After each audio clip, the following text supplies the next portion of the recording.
This question, let x be a random variable with probability mass function is defined as x by 10 when x equal to 0 to 4 and 0 elsewhere.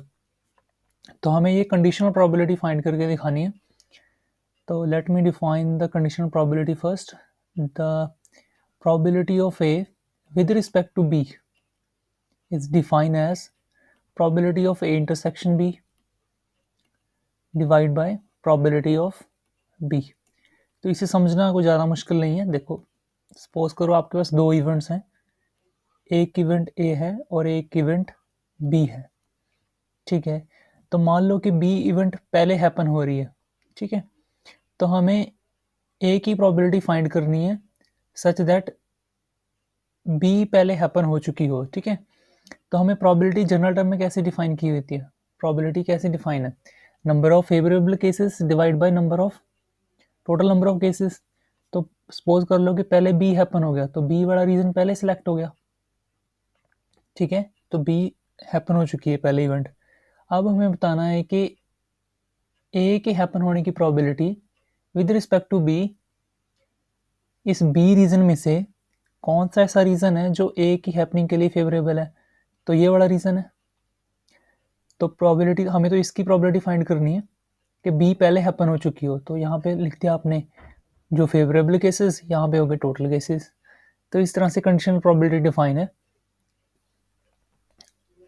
In this question event A is this interval and event B is this interval. Okay, so let us find the conditional probability. Its conditional probability, the probability of 1 by 3 less than x less than 7 by 2 with respect to x greater than 1. तो ये क्या हो जाएगी? According to the definition, probability of 1 by 3 less than x less than 7 by 2 intersection with x greater than 1 divided by probability x greater than 1. Okay, तो जैसे definition थी हमने वैसे लिख दिया. अब इस स्टेटमेंट को ध्यान से देखो. ये कह रहे हैं कि x की वैल्यू 1/3 से ग्रेटर है और 7/2 से लेस है एंड x की वैल्यू ग्रेटर देन 1 है. और यहाँ पे लिखा हुआ इंटरसेक्शन साइन. तो इंटरसेक्शन का मतलब क्या होता है कि दोनों इवेंट क्या हो, साइमल्टेनियसली हैपन हो. तो एक ही टाइम पे दोनों इवेंट हैपन हो. तो हमें ऐसे x की वैल्यू फाइंड करनी है जो इस इंटरवल में भी लाई करे और x ग्रेटर देन 1 भी हो. तो एक बार ड्रॉ कर लेते हैं ग्राफिकली.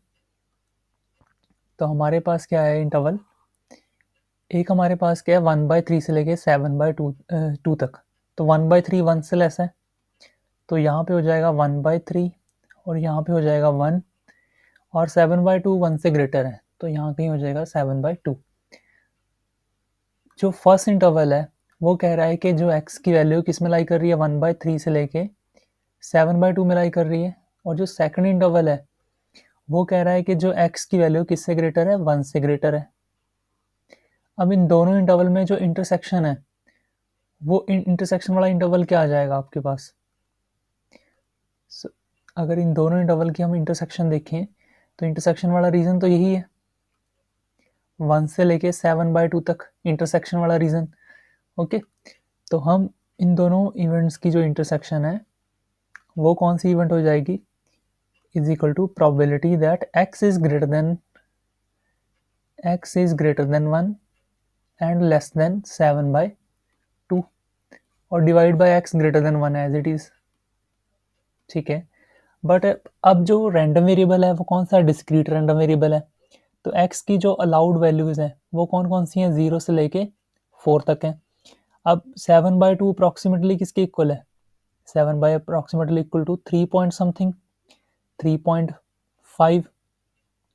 ओके, तो 3.5 से x की वैल्यू लेस हो और 1 से ग्रेटर हो, तो इसके लिए कौन कौन सी वैल्यूज पॉसिबल है x की? x इक्वल टू 2 पॉसिबल है, plus x equal to 3. Only this 2 are allowed.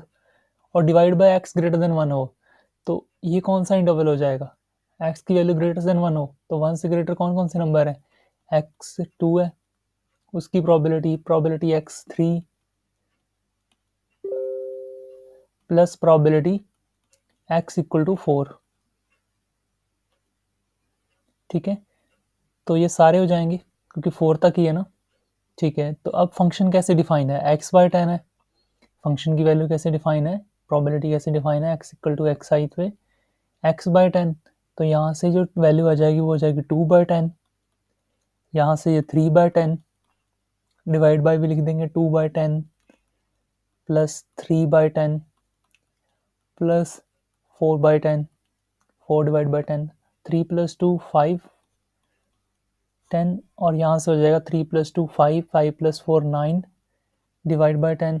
तो इन्हें हम डिनोमिनेटर डोमिनेटर कैंसिल कर देंगे तो 5/9 हो जाएगी आंसर, ठीक है।